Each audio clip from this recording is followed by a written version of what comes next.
des grosses quiz. Ça change, hein? Bah oui, ça change des magazines.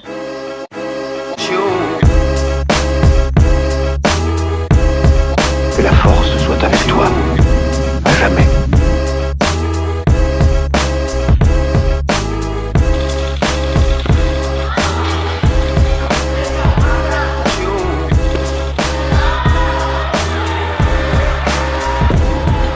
Salut tout le monde, je suis heureuse de vous retrouver aujourd'hui pour un nouvel épisode de French Weightlifter, le podcast qui vous plonge dans l'univers de l'haltérophilie et du fitness fonctionnel français.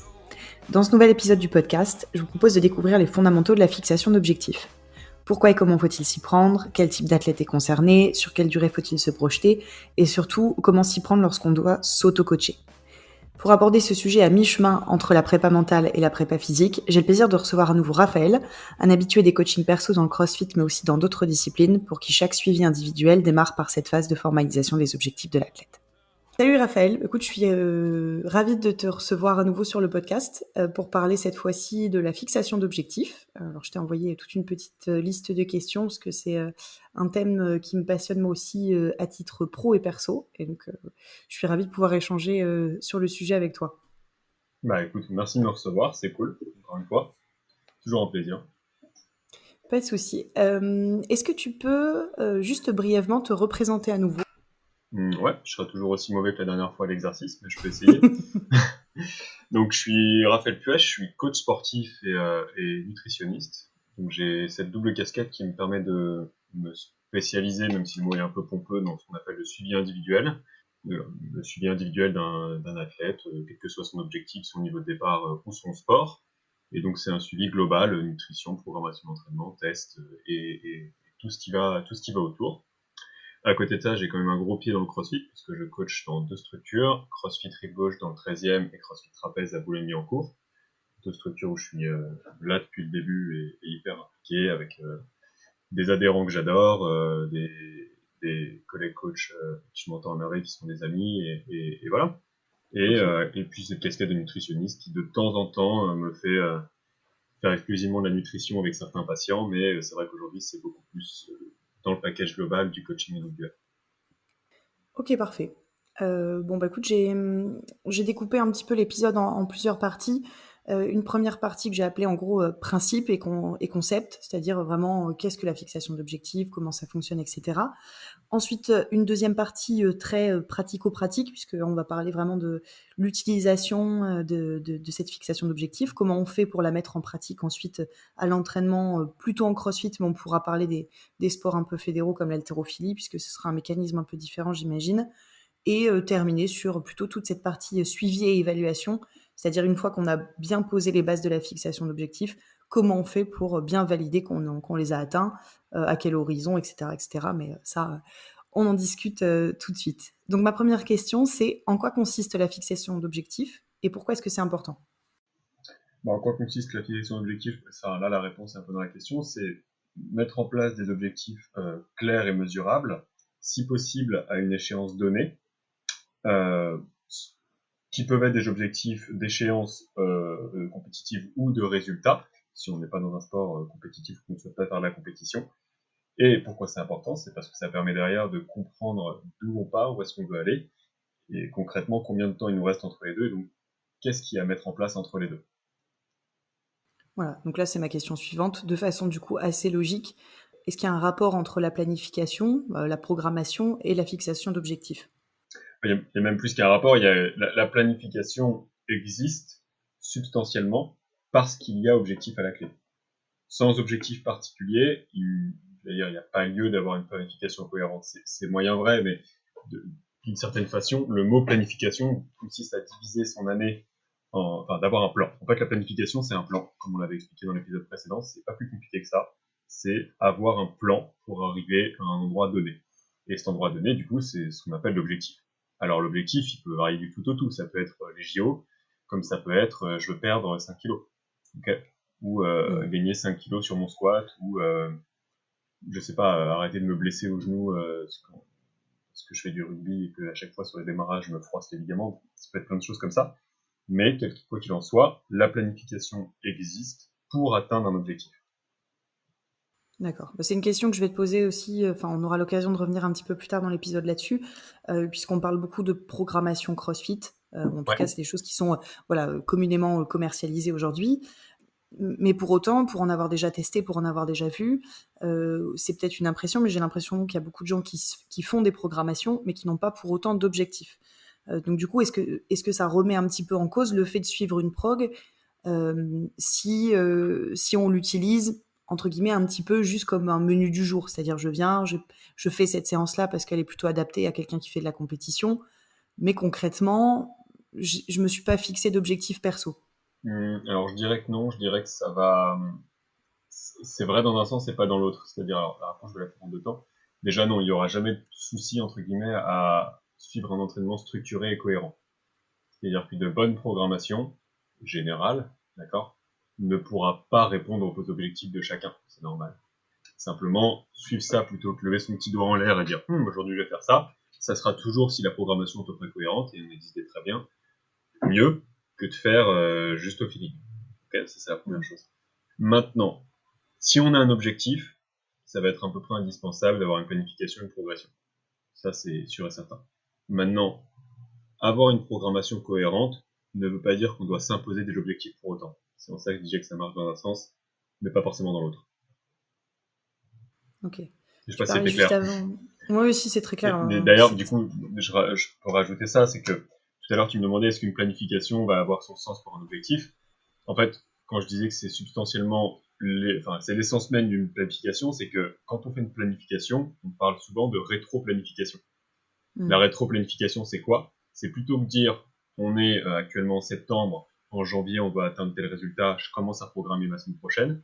C'est plutôt dire ok, l'échéance c'est en janvier le 25 par exemple, je pars du 25 janvier et je fais un rétro-planning, c'est-à-dire que je pars de là et je divise en différentes périodes mes semaines, mes mois jusqu'à aujourd'hui, en partant de l'échéance, pour comprendre où est-ce qu'il faut que j'en sois juste avant la compétition, donc où est-ce qu'il faut que j'en sois cette période juste avant la compétition, et ainsi de suite, en remontant jusqu'à aujourd'hui. Ça, c'est la rétro-planification. Ce qui est aussi plus facile, je trouve, à mettre en place, surtout quand on a déjà des petites bases en termes Complètement. de cycle, par exemple pour ceux qui font des sports de force, puisque c'est vraiment, Ouais. je dirais pas que c'est le plus facile, mais disons que d'un point de vue scolaire, c'est ce qui est vraiment le plus simple à Ah oui, oui, découper. non, c'est clair. C'est pas plus facile, mais c'est assez simple dans le sens où, c'est simple parce que comme l'haltérophilie ou la force athlétique, le résultat c'est un chiffre. Le résultat c'est un chiffre sur 2 ou 3 mouvements. Terminé. Donc, il n'y a pas de marge d'interprétation. Ce qui est plus dur dans d'autres sports, en fait, il y a beaucoup moins de paramètres qui rentrent en jeu. Ce qui est beaucoup plus dur dans d'autres sports où il y a des épreuves parfois inconnues et aléatoires sur plein de qualités physiques comme le crossfit, mais aussi des sports où les imprévus peuvent être autres comme tactique, les intempéries, etc. pour des sports collectifs, où le résultat ne dépend pas uniquement de sa performance physique. Tu parlais juste avant justement d'une liste en gros d'objectifs. Tu t'avais donné pour exemple, voilà, ne pas me blesser. Donc là, on sera plutôt sur des choses type prophylaxie, augmenter mes max ou je sais pas, améliorer ceci, améliorer cela. En gros, est-ce qu'il y a un niveau minimum pour pouvoir travailler sur la fixation d'objectifs? C'est-à-dire que, est-ce que si je suis pas un compétiteur, c'est cohérent quand même d'avoir cette démarche de fixation? Bien sûr, bien sûr. Il n'y a pas besoin de compétiteur pour se fixer un objectif. Rentrer dans une salle de sport et dire moi mon objectif c'est plus me faire mal au dos quand je joue avec mon fils et accessoirement j'ai un peu de diabète, j'aimerais que mon taux de glycémie descende, c'est un objectif santé, tout à fait cohérent et accessoirement tout à fait dans les mains d'un coach sportif, c'est aussi notre boulot, pas que d'augmenter le snatch et de faire un PR sur son 2000 mètres à l'heure, si ça a sa place, et c'est un objectif entre guillemets de débutant et voire de grands débutants. C'est ça. Je voulais te faire dire en fait Tu m'utilises. qu'effectivement. Oui, oui, je te manipule, attention. Non, mais je voulais voilà vraiment qu'on mette le doigt là-dessus, de se dire que tout ce qui est planification, rétro-planification, donc comme on en parlait juste avant, c'est pas forcément l'affaire que des compétiteurs de haut niveau. C'est-à-dire qu'effectivement, dès qu'on est motivé, qu'on a un objectif, quoi, disons que après on peut quand même s'organiser, disons, pour tracer le chemin correctement, pour se donner toutes les chances d'y arriver, justement, avec des paliers intermédiaires, etc., pour Complètement, et maintenir la on pourrait, motivation, etc., quoi. c'est clair, et le rôle du coach même, on peut aller plus loin que ça, c'est parfois d'aider le client à identifier ces objectifs-là. Okay, parfois, c'est pas toujours clair. La personne ne rentre pas toujours avec une idée claire de ce qu'elle veut faire, ou alors, elle rentre pas toujours avec une idée, comment dire, aboutie de ce qu'elle veut faire. C'est-à-dire que la personne pense vouloir certaines choses et on s'aperçoit que c'est pour d'autres raisons. Okay. C'est ce qu'on appelle peler l'oignon, ou l'histoire des 5 pourquoi, la philosophie chinoise, qu'il faut poser 5 fois la question pourquoi avant d'arriver à la bonne réponse. C'est de dire, moi, mon but, c'est, je sais pas, de maigrir. Ok, pourquoi? Bah, pourquoi? Parce que j'ai envie de me sentir mieux. Ok, pourquoi? Bah, je vais me sentir mieux parce que, à la 5e question, t'arrives, je caricature, je fais un raccourci, c'est jamais aussi simple, mais t'arrives à, bah, parce que j'ai un manque de confiance en moi et que, du coup, ma femme me regarde plus pareil, ou que j'arrive pas à avoir de petits copains ou de petites copines, de trucs, enfin, bref.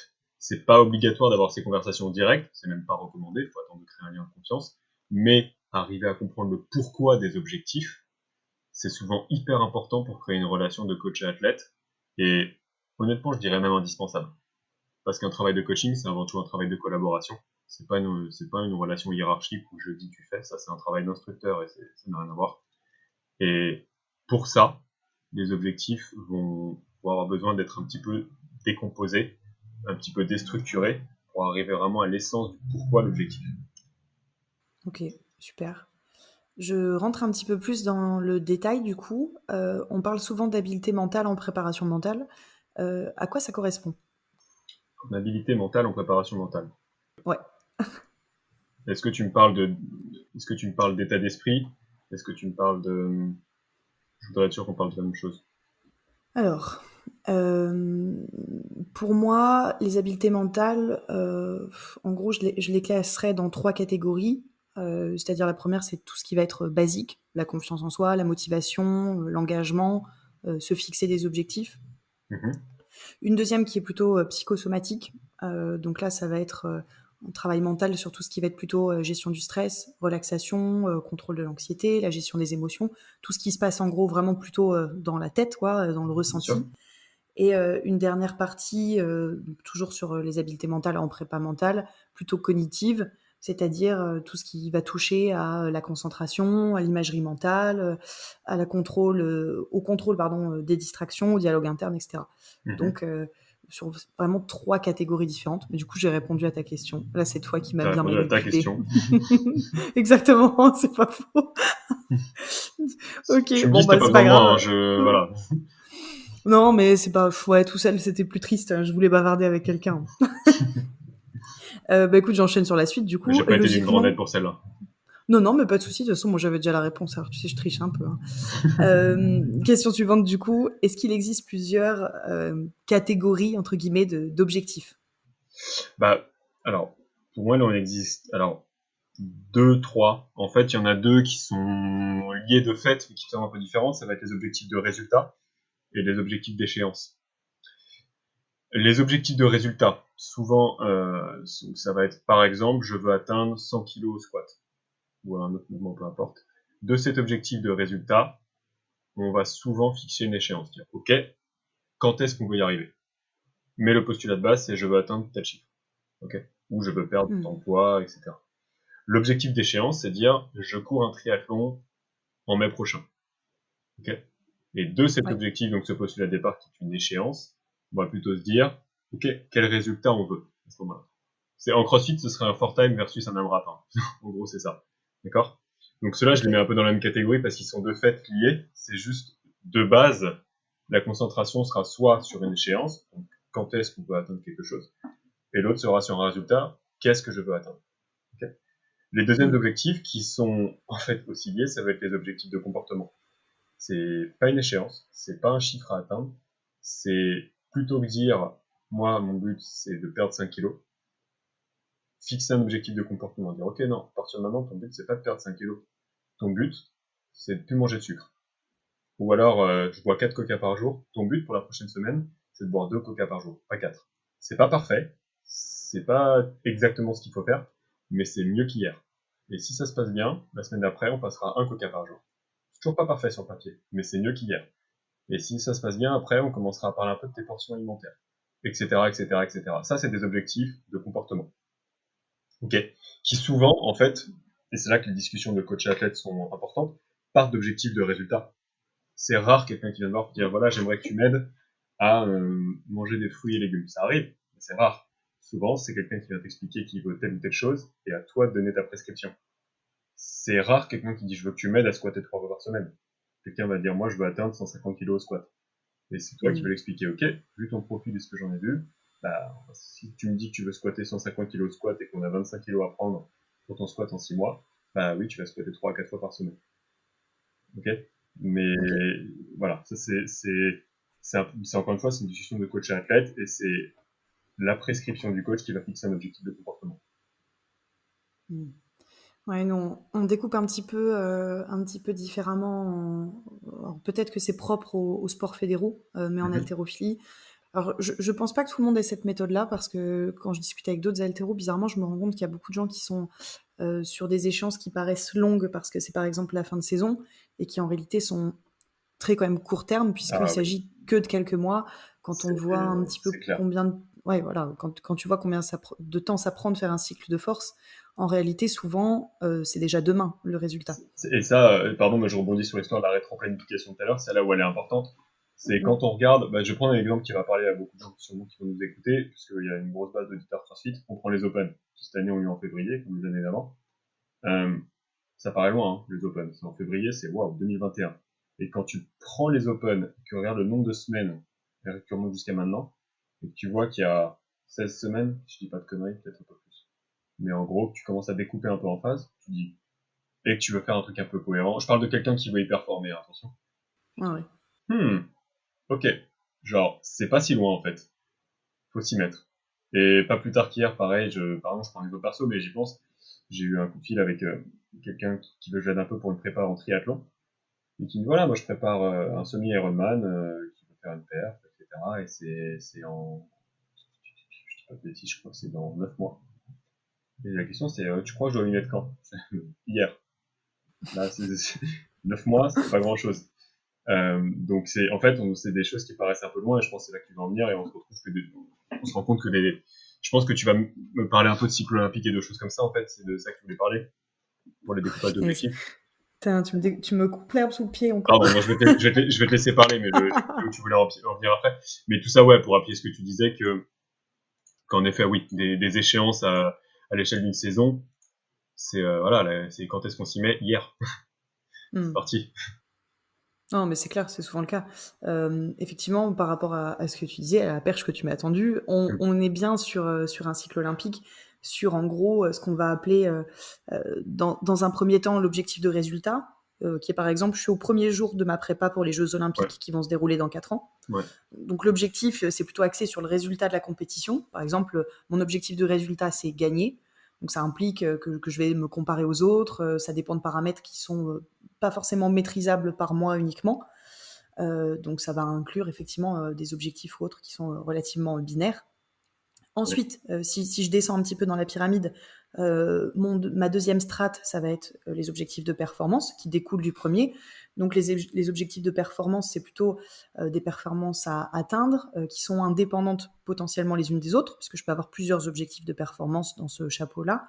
Et on peut se dire que si j'atteins ces buts, l'objectif de résultat qui est juste au-dessus, il devient de plus en plus atteignable. Donc par exemple, ça va être participer au championnat d'Europe, participer au championnat du monde, ou réussir un 6 sur 6 au championnat d'Europe, par exemple, pour obtenir mes points qui vont me qualifier ensuite aux Jeux Olympiques. Donc par exemple, je peux avoir ça pour les championnats d'Europe, mais aussi pour les championnats du monde. Ce qui veut dire que mes objectifs de performance n'ont pas besoin forcément d'être liés entre eux.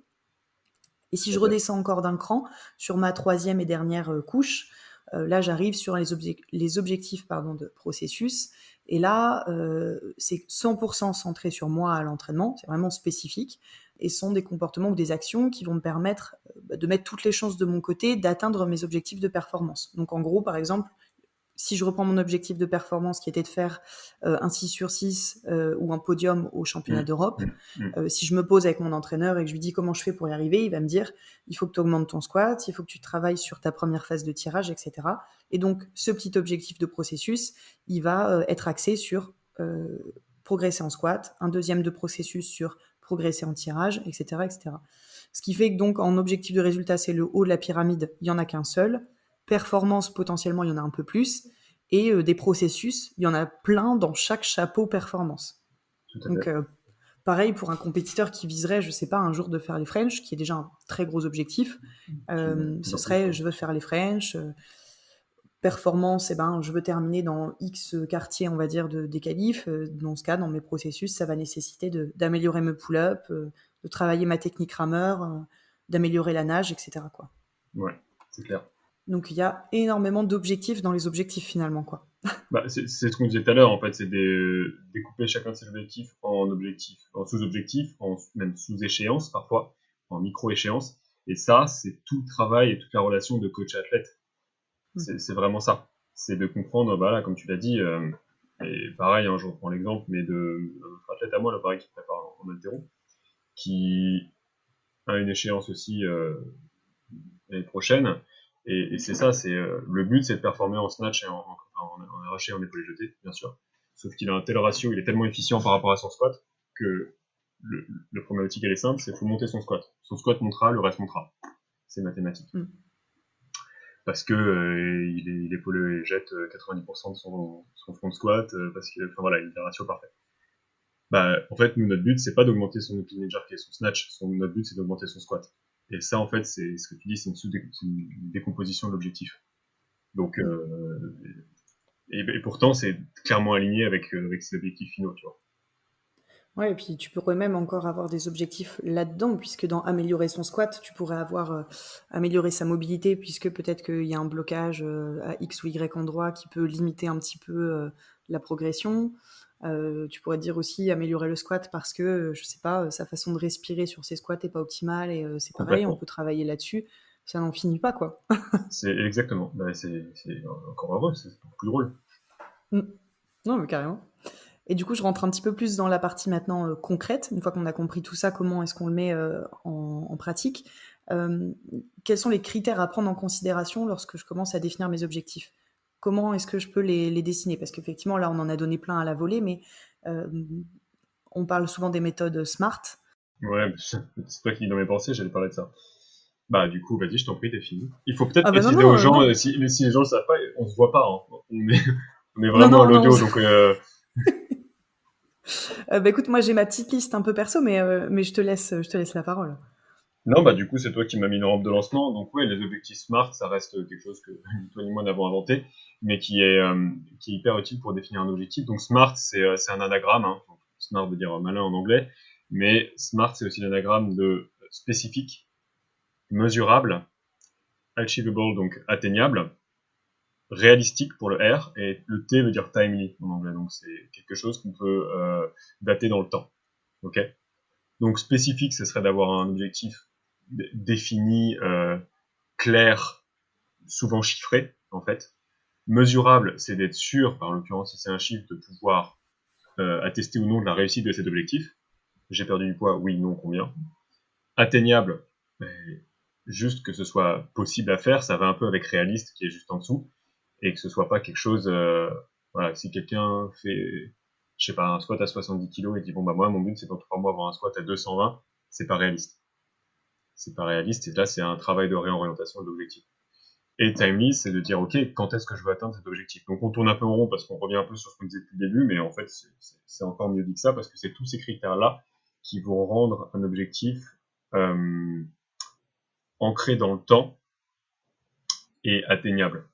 Ok, et sans ça, sans ces 5 items, c'est bien compliqué, parce qu'il y a une espèce d'ambiguïté autour de l'objectif qui fait que ça va créer des frustrations et du côté du coach et du côté de l'athlète. Moi, j'en rajoute même 2. Un qui est déjà un peu dans le SMART, mais que j'aime bien repréciser parce que je trouve qu'on ne l'a pas forcément toujours aussi précisément en tête. C'est la notion de challenge. Parce que je trouve que c'est un travail, effectivement, tu vas me dire encore, qui se fait certainement avec le coach, mais c'est pour les gens, par exemple, qui définissent leurs objectifs seuls, qui ne sont pas forcément accompagnés par un coach ou par des coachs perso, c'est vraiment de trouver l'équilibre entre la difficulté de l'objectif et sa faisabilité.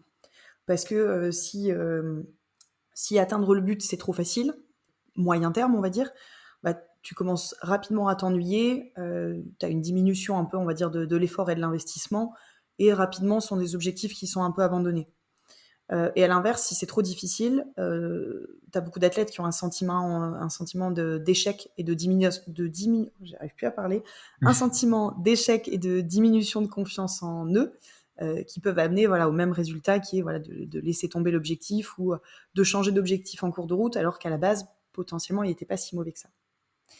Et mon deuxième petit point que je rajoute, c'est le côté, sûrement parce que je travaille avec beaucoup de filles et que c'est un petit peu plus propre aux filles, parce que, sans être dans les clichés, mais les filles, elles extériorisent beaucoup plus à l'entraînement, elles ont beaucoup moins, pas d'ego, mais beaucoup moins de mal à parler de leurs difficultés, ce qui permet d'aller parfois un petit peu plus loin dans le suivi psychologique, on va dire. C'est ce côté positif. Moi, j'invite les gens que je peux être amenée à coacher à pas poser leurs objectifs de façon négative, avec une tournure négative, disons, c'est-à-dire de pas écrire je veux pas rater mon premier essai. Mon but, c'est ça. Mon objectif, c'est ça, c'est d'arriver, de pas rater le premier pour bien rentrer dans mon match. En fait, je comprends ce qu'elles veulent dire, et je suis pas forcément fondamentalement en désaccord, mais ne plus stresser en compète, par exemple, c'est pas un objectif.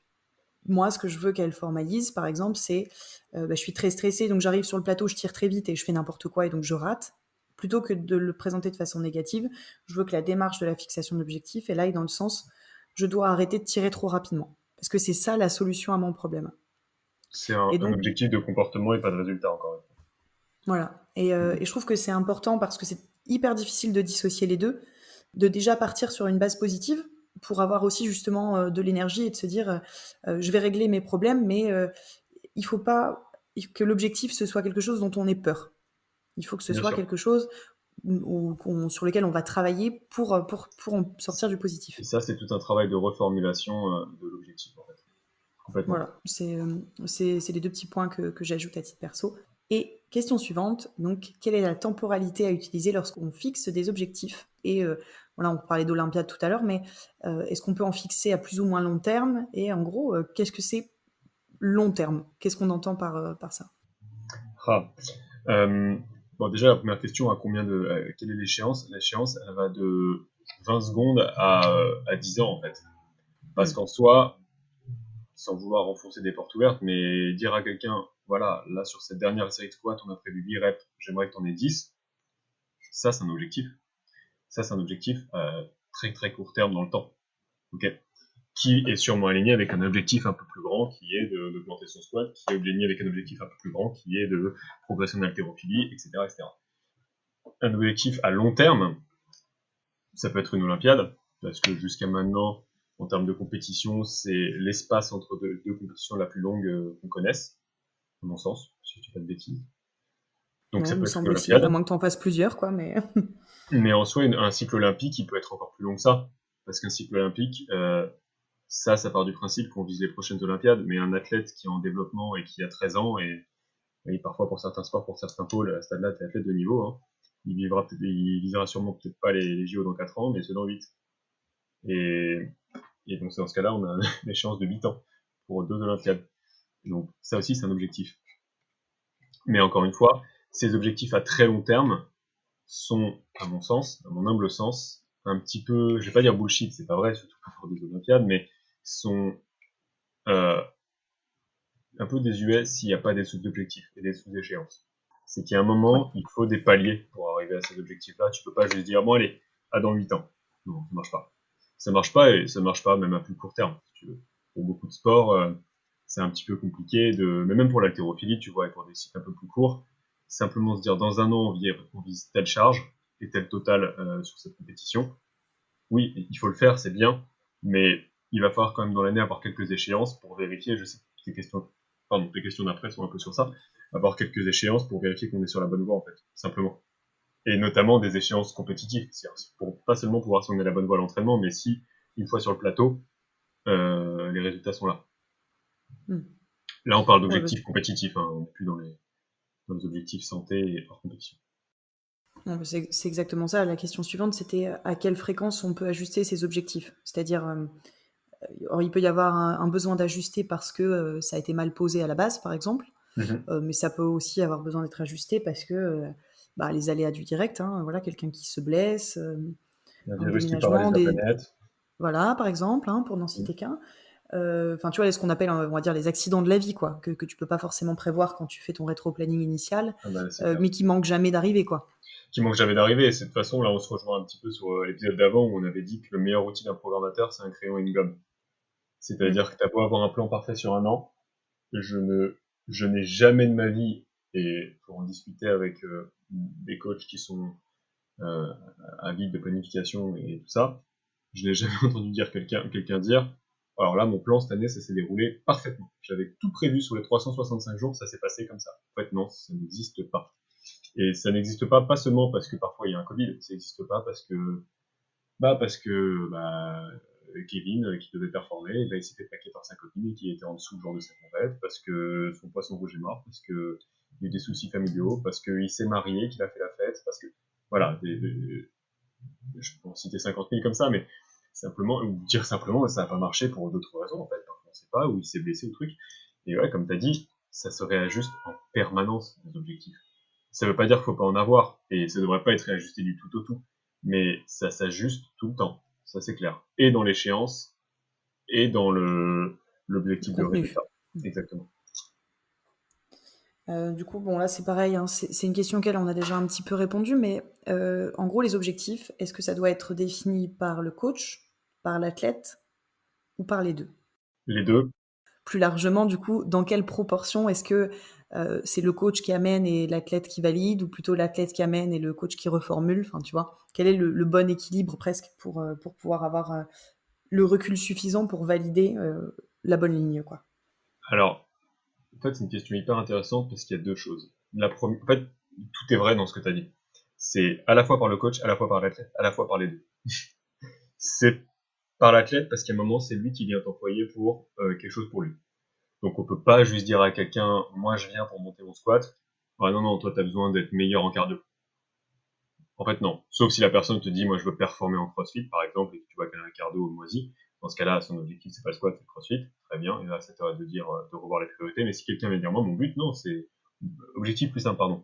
Moi mon but c'est d'être sec, beau gosse sur la plage. Ok. Et que tu dis à cette personne en tant que coach, non mais on s'en fiche, ça c'est pas grave. Non, non, viens, on va faire autre chose. En fait, non. La personne ne vient pas te voir pour ça. Alors, je vais dire, mais moi, je m'en fiche de faire de l'arraché, de l'épaule jetée, c'est pas mon but. Mon but, c'est d'être Rambo sur la plage. Ok? Et là, t'es personne pour expliquer que son objectif est pas le bon. Donc, c'est, l'essence même de l'objectif, à la base, c'est par l'athlète. Le coach, lui, son objectif, c'est à la fois de reformuler l'objectif pour qu'il soit très clair pour les deux. Encore une fois, il faut pas qu'il y ait d'ambiguïté autour de l'objectif. Il faut pas que le coach s'oriente sur une prépa alors que l'athlète a quelque chose en tête parce que ça arrive, hein, des athlètes qui se laissent guider, qui disent oui, oui, qui finissent frustrés et changent de coach parce qu'en fait, tu te rends compte que je suis pas écouté, je veux un truc, ils m'en fournit un autre.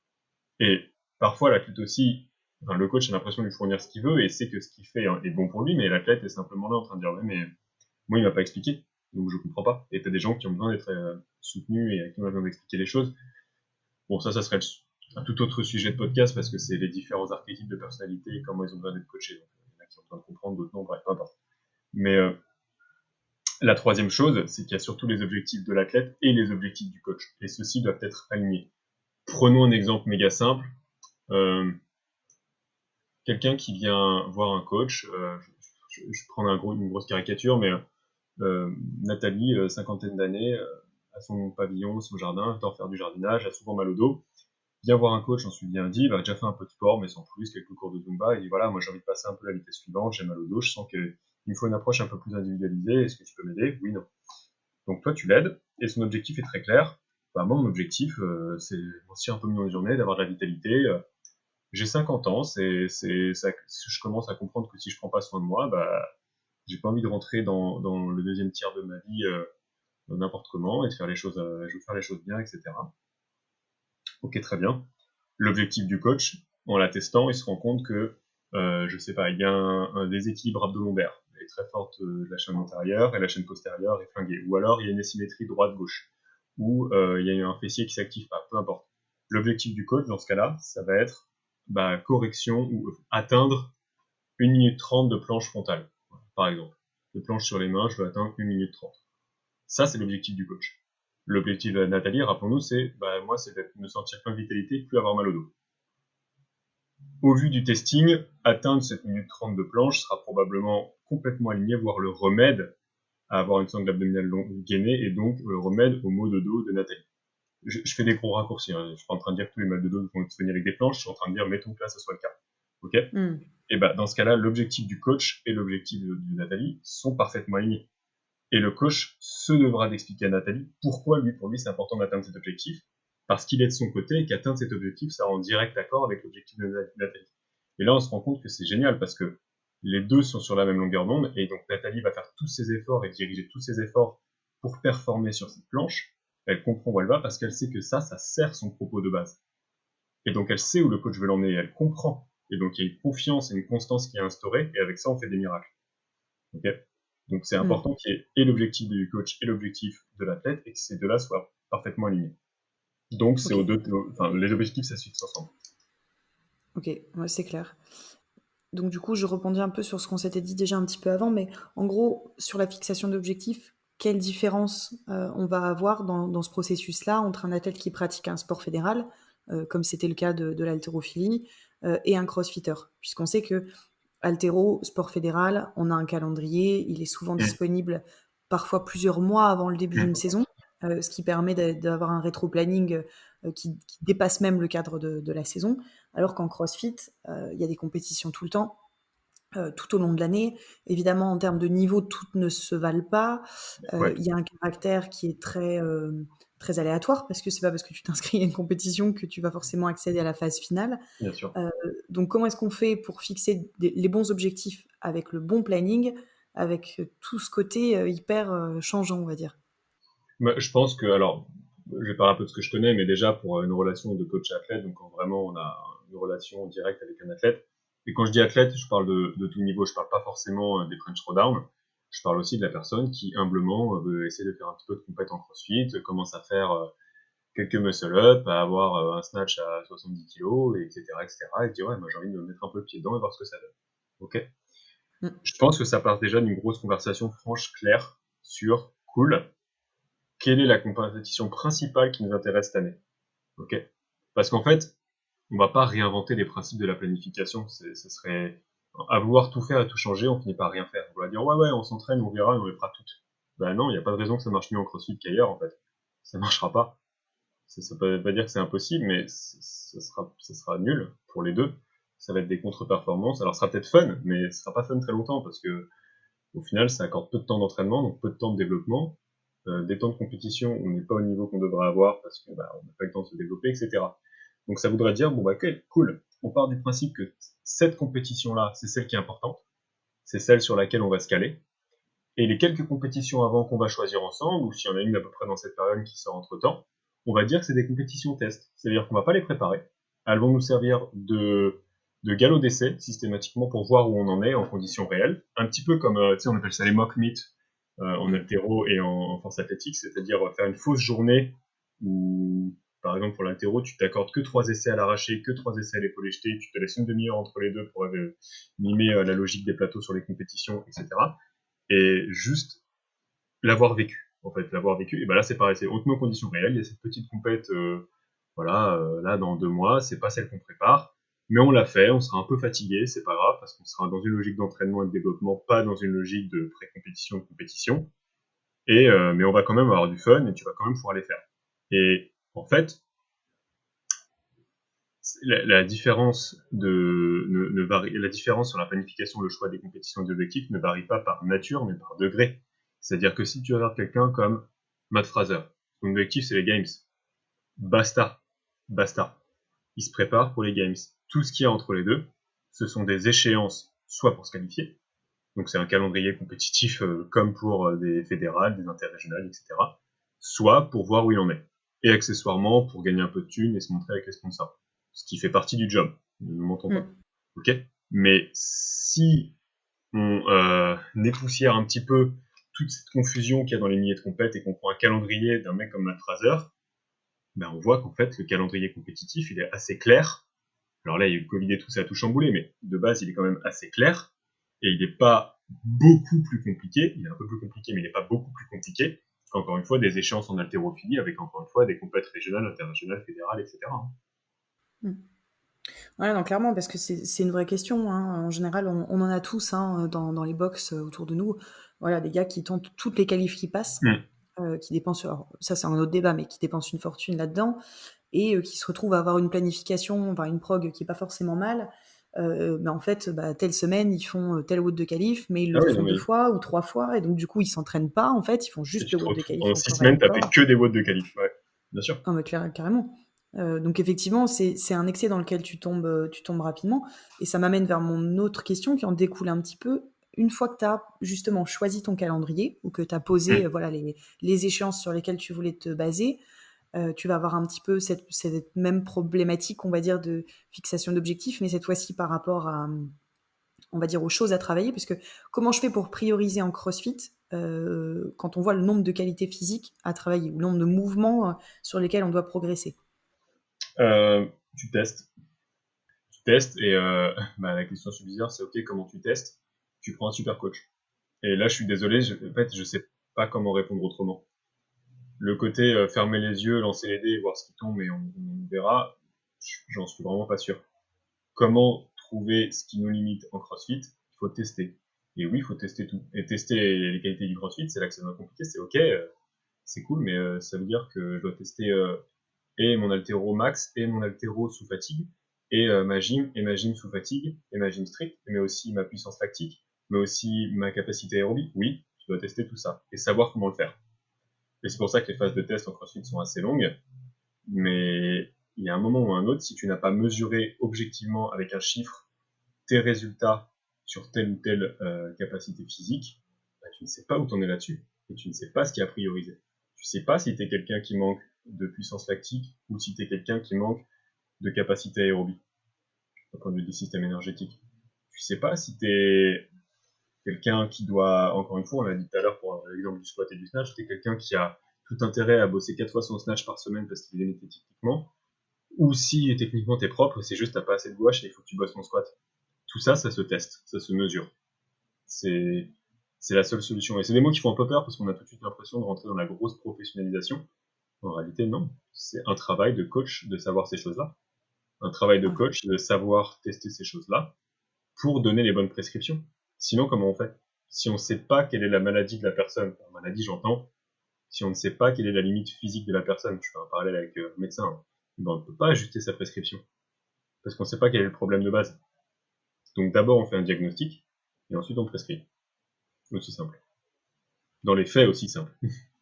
Oui, c'est ça. Après, là, c'est entre guillemets un exemple que j'ai en tête, mais effectivement, on voit un petit peu trop souvent, à mon goût, des semaines de tests dans les progs où déjà, on fait une semaine de test entière, ce qui, d'un point de vue planning, me choque pas. Ce qui me choque plus, c'est le côté trop rapproché des tests entre eux, puisque si tu fais, je sais pas, un max au snatch, et puis que le lendemain, c'est max au clean and jerk, après, c'est deadlift, puis on va faire des squats et tout.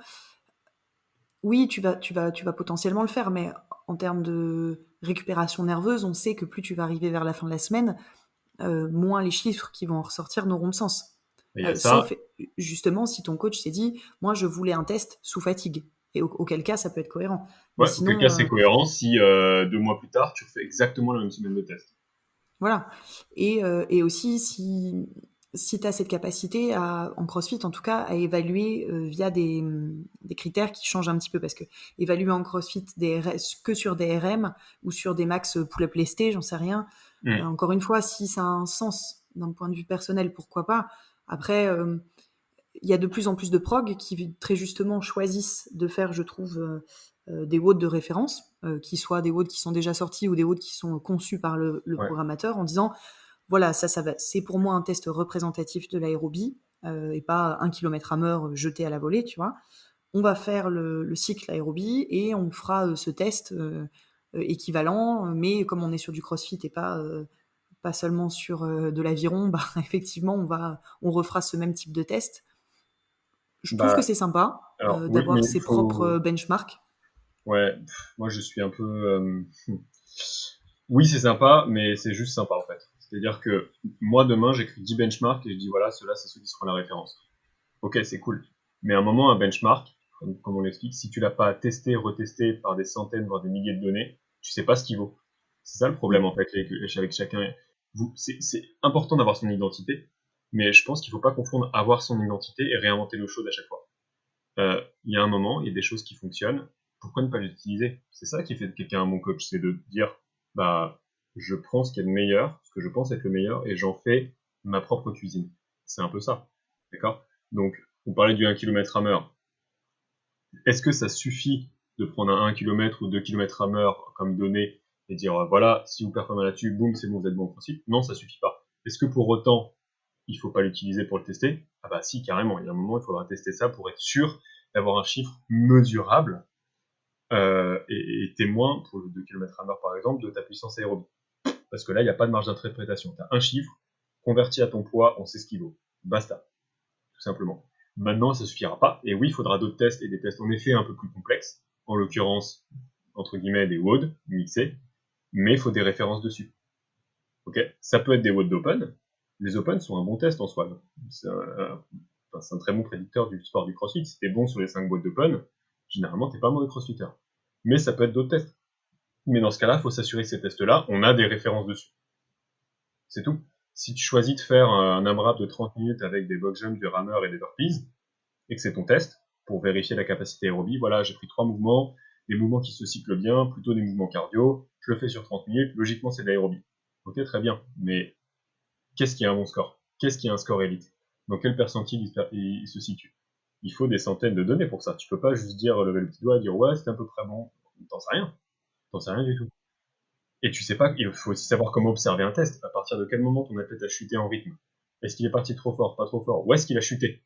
Est-ce que c'est l'extension de hanche sur les box jump à terme qui l'a flingué et que donc il y a une capacité de travail améliorée là-dessus? Est-ce que c'est le pattern de rameur qui s'est complètement flingué au fur et à mesure et donc il y a quelque chose à bosser là-dessus? Est-ce qu'il a été bon sur 15 minutes et les 15 dernières minutes étaient horribles? Tu vois où je veux en venir, c'est que faut interpréter les résultats et savoir aussi interpréter le comportement, la courbe d'effort pendant le test. Et ça s'invente pas en fait. Donc c'est en ça que je dis qu'il faut avoir des références, des métriques et savoir un petit peu ce qu'on fait. Donc c'est pour ça que ma vision personnelle du truc, c'est quand on sait pas ce qu'on fait au début, prenez des tests d'autres gens avec des références, ça fera pas de vous un mauvais coach, bien au contraire, ça fera de vous un coach intelligent et mettre son ego de côté, se sortir de l'équation pour utiliser des choses qui fonctionnent. Et ou prenez des tests simples. Il n'y a pas besoin de faire compliqué pour que ce soit véridique. Si pour tester la force, on teste un 1 RM au squat et on fait pas de trucs très compliqués, c'est parce que il y a pas débat. Si tu as un gros 1 RM au squat, tu es fort au squat. Si on utilise un 2000 m rameur pour tester la puissance aérobie, c'est parce qu'il n'y a pas débat. Si tu fais un gros score dessus, tu as une puissance aérobie très développée, qu'il faudra transférer après au CrossFit sur différents éléments. Mais n'empêche que c'est une bonne base. Ouais, ça m'amène du coup très logiquement à mes toutes dernières questions. On suit la logique un petit peu du processus, hein, mais si on parle de suivi et évaluation, justement, de tout ça, est-ce qu'il faut tenir un journal de ces entraînements? Est-ce que c'est cohérent? Alors, il y a plein d'applis, hein, il y a des applis, il y a le bon vieux papier qui fonctionne encore très bien aussi. Et si oui, quelles sont les données qui sont importantes à archiver? Oui, complètement important de tenir un journal d'entraînement à partir d'un certain niveau. Et même au début, je trouve ça... En fait, c'est important, pas que pour se rappeler de ses résultats, c'est parce que déjà, tenir un carnet d'entraînement, il y a le mot entraînement. C'est que ça te met dans un processus d'entraînement et plus seulement d'activité physique. C'est-à-dire que tu es dans une logique de progression. Tu n'es plus seulement venu pour suer et faire un effort, ce qui est très bien, hein, il n'y a pas de souci avec ça, mais tu t'inscris dans une logique d'entraînement. Et donc tu t'inscris avec des temps forts, des temps faibles, et surtout tu t'inscris avec des choix, parce que l'entraînement, c'est avant tout faire des choix. Et en regardant ta semaine d'entraînement ou ton mois, tu comprends ce que tu as bossé, moins bossé, là où tu dois t'améliorer. Et tu te mets à faire des choix, et à épargner certains domaines physiques pour en travailler un peu plus d'autres, etc. Et ça, c'est possible à faire que si tu as une vue d'ensemble de ce que tu fais. Parce que quand tu as la tête dans le guidon, qui se rappelle exactement ce qu'il a fait il y a 3 semaines? Tu vois? Donc à un certain moment, oui, bien sûr que c'est important de noter ses résultats. Bien sûr. Non, mais c'est clair que c'est hyper compliqué, hein. Moi, des fois, je me souviens même pas de ce que je suis en train de faire dans une séance. Donc, je te cacherai pas que évidemment, moi, j'ai une petite appli, c'est parfait, heureusement. Non, mais alors moi, c'est encore pire. En l'occurrence, c'est pas du suivi indice, j'ai un petit groupe compétiteur dont je m'occupe, je bosse, 2 d'ailleurs, et donc je m'entraîne beaucoup avec eux. J'adapte 2-3 trucs pour moi, mais grosso modo, j'essaie de guider un peu le truc, donc faire avec eux. Et je sais pas combien de fois dans la semaine je leur dis, il y a quoi aujourd'hui? Parce que c'est moi qui ai programmé, mais je me rappelle pas. Je me rappelle pas, j'ai une vague idée, mais je fais, ok, c'est quoi? Qu'est-ce qu'on fait? Donc, donc oui, évidemment, il faut noter. Et du coup, comment j'évalue la réussite de mes objectifs? Parce que certains sont clairement chiffrés, donc là, j'imagine qu'on peut se dire oui, non. Quoique, j'imagine que c'est pas forcément si simple, puisque si on se dit non ou si on se dit oui, il y a encore une remise en question derrière, parce que peut-être que je les ai atteints trop vite et que du coup, on peut évaluer ou réévaluer le plan. Si je les ai pas atteints, pourquoi? Qu'est-ce qui a merdouillé? Est-ce que c'était, comme on se dit tout à l'heure, des accidents de la vie, ou est-ce que c'est l'objectif qui a été mal fixé? Est-ce que moi, personnellement, c'était bien fixé, le planning était le bon, j'ai pas eu de pépins, mais je me suis pas investi? Et comment j'évalue les objectifs, on va dire, un peu plus subjectifs? C'est-à-dire, est-ce que je suis plus en forme, est-ce que tout ça, par exemple? Oui, voilà, pour ces gens, enfin, pour les gens qui vont avoir des objectifs qui seront pas, je veux perdre 5 kilos, mais qui seront plus sur de l'attitude, sur, je sais pas, de la gestion du stress ou sur du mental, par exemple. Moi, j'ai eu un athlète il y a pas longtemps, son problème, c'était pas la force, c'était pas la technique, c'était juste qu'au-delà d'un certain chiffre, il avait peur. Je pense que pour ces objectifs-là, c'est important. Je pense à ça là, mais je ne suis pas là pour l'entraînement. Je pense à notamment les gestions émotionnelles par rapport à la nourriture. Comment dire ça va mieux, au-delà de juste dire ça va mieux. Je pense que ce qui est important, c'est de la même façon qu'on tient un journal d'entraînement, c'est de tenir par exemple dans ces cas-là un journal émotionnel. Et ce que je vais dire se transfère aussi à l'entraînement, hein. Et de juste noter sans jugement au fur et à mesure, et d'à la fin relire un petit peu, et de voir comment nos propres mots, nos propres gestions ont évolué, très objectivement. Mais encore une fois, ça rend le truc un peu plus mesurable. Je sais pas si je suis très clair dans ce que je dis. Si, Ok. carrément. Donc à mon sens, quand il y a un objectif un peu moins clair, un peu plus brumeux comme ça va être intéressant de ça, en fait, d'écrire, de noter, de noter de ses ressentis, et histoire d'avoir quelque chose un peu gravé dans le marbre pour dire ça va mieux, ça va pas mieux, tout simplement. Oui, parce que bon voilà, on se dit logiquement que si l'objectif et tous les petits objectifs intermédiaires ont été bien posés, bon bah il suffit de reprendre sa petite fiche de début de cycle Mm. et puis de voir si on peut cocher. Mais c'est vrai que il y a un travail quand même d'analyse. Est-ce que toi tu fais un rendez-vous dédié par exemple avec les gens que tu as en coaching perso pour faire une petite réunion en gros de bilan de tout ça? Ah, bah, moi, oui, il y en a. De toute façon, il y en a tout le temps. Où à chaque fois on voit où on en est, on voit si on est toujours sur les bons rails, c'est clair. Et encore une fois, ça dépend des sports, hein. Mais pour un athlète, par exemple, en haltérophilie, oui, il y a clairement, là j'aimerais qu'on fasse tant, là j'aimerais qu'on fasse tant. Mon athlète dont je parlais tout à l'heure en haltérophilie, combien on est en période de test. On a vu ses résultats au squat hier, ses résultats au snatch et tout, je les connais. Donc je sais que c'était ça, c'était en gros, ok, on en est là, c'est pas assez, faut monter. Voilà. Mais ça, c'est indispensable. Tu peux pas laisser les gens dans la nature comme ça et voir ce que ça donne au bout de 6 mois. C'était pas un peu sur leur côte. Ça, c'est clair. Mm. Ça, c'est Non, clair. Et même toi. raisonnablement non. Non, non, bien sûr. Et même toi, il y a un moment où, encore une fois, hein, le travail d'un coach et un coach qui programme, c'est un crayon et une gomme. Donc tu vas être sans cesse en train de réorienter un petit peu les choses. Bien sûr. Mm. Même en haltérophilie, qui est un sport où la performance est claire, chiffrée et précise.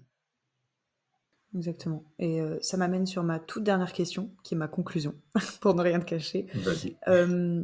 Alors moi, à titre perso, tu vois, je suis tout à fait convaincue de l'intérêt de tout ça, puisque d'autant plus si tu fais de la compétition, mais on a vu que, pas que, on va dire, c'est hyper important d'avoir un point d'arrivée et une direction, en tout cas, pour que tu puisses, que tu saches où tu vas. Sinon, ça manque de sens, quoi, tu vois. Et en termes de Clairement. motivation, d'engagement, etc., c'est beaucoup plus compliqué, surtout pour les athlètes comme moi, qui, je pense, sont pas forcément rares, dans le sens où tu as tes propres objectifs, qui sont personnels, du coup, qui sont pas ceux d'un collectif, ou d'un collectif qui existe, mais qui est pas forcément physiquement présent avec toi à l'entraînement, qui peut être voilà, réparti sur plusieurs salles, par exemple, et où, si t'as pas cette motivation qui te tient avec ce truc en tête à atteindre, c'est difficile parfois d'y aller, quoi. Tu dis, bon, allez, si j'y vais demain, ça change rien. Alors que si, ça change quelque chose, quoi.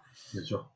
Et du coup, pour conclure, pour toi, quels sont tes conseils pour bien réussir sa fixation d'objectifs pour tous les athlètes qui n'ont pas forcément de coach perso, ou ceux qui suivraient une prog et qui souhaitent adapter certaines parties à leurs besoins pour réussir leurs propres objectifs? Je dirais 3 choses. Je dirais qu'il y a 3 composantes. C'est d'avoir déjà d'avoir des objectifs clairs. Ça, au risque de se répéter, de se répéter, c'est de se fixer des objectifs clairs, chiffrés, d'avoir derrière des objectifs de comportement par rapport à ça. Je reprends l'exemple de mon squat, parce que c'est le plus simple, mais dire ok, ça veut dire que je ne vais pas louper une session de squat, je vais faire mon renfort, etc., etc. Donc ça, on parle vraiment de la direction de l'objectif. C'est-à-dire, en gros, je suis à un point A, je veux aller à un point B, quel est mon point B? Ok? C'est la constance de notre comportement par rapport à cet objectif. Donc ça va avec le point A, c'est-à-dire je vais pas louper une session, quoi qu'il arrive, pour mon squat, je vais y aller tout le temps. Donc on met quand même un peu plus de chance de notre côté que de se dire bon, je verrai quand j'y vais. Ok? Et enfin, c'est la conviction de cet objectif. Donc là, on rentre un peu dans le psycho, mais il y a un truc qui est monstrueusement simple, mais qui pourtant marche bien, c'est de les écrire en gros sur une porte qu'on voit tous les jours, une porte ou un mur ou Le frigo. ouais, le frigo c'est bien. Non, je dis ça, il va y avoir des cas de divorce après le podcast, les mecs ils vont se mettre à écrire taguer les murs chez eux, mais non, mais voilà, c'est tout con, c'est quelque part marquer en gros son objectif. Je reprends le squat, marquer back squat 150 kg. Voilà, marquer ça ou marquer 2-3 comme ça, chiffré ou de comportement, mais marquer ça en gros et le voir tous les jours.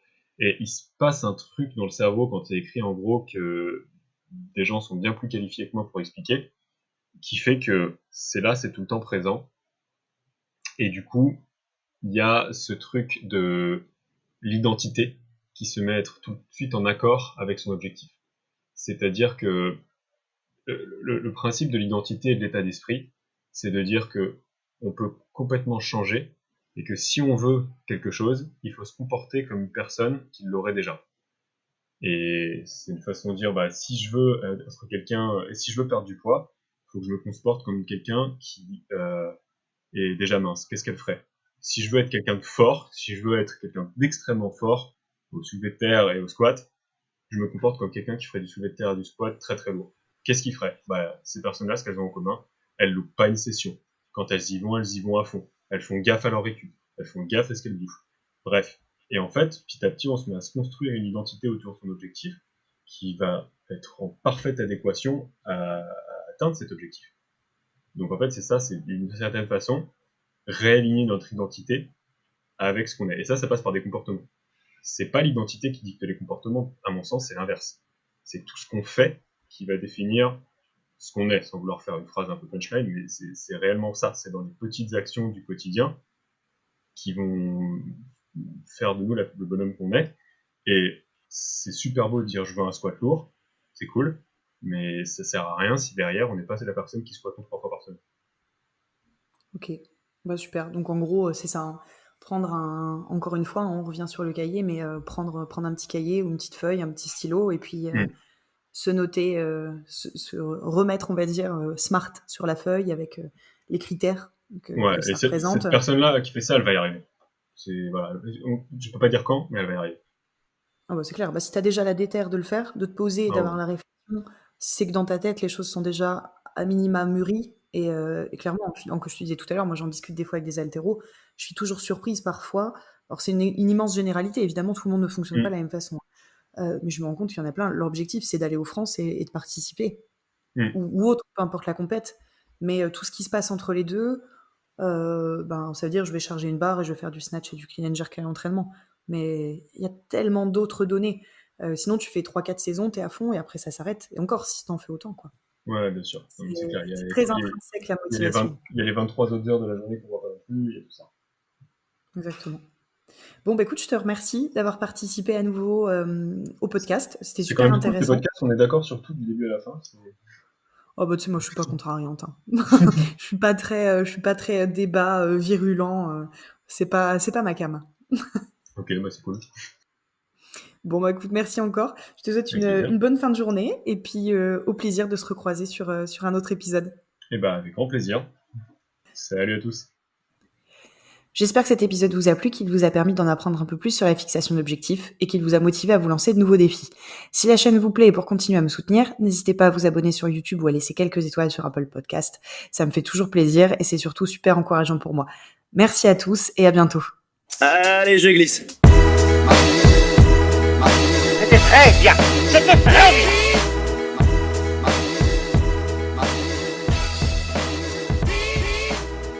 Merci, de rien. Au revoir, messieurs, dames.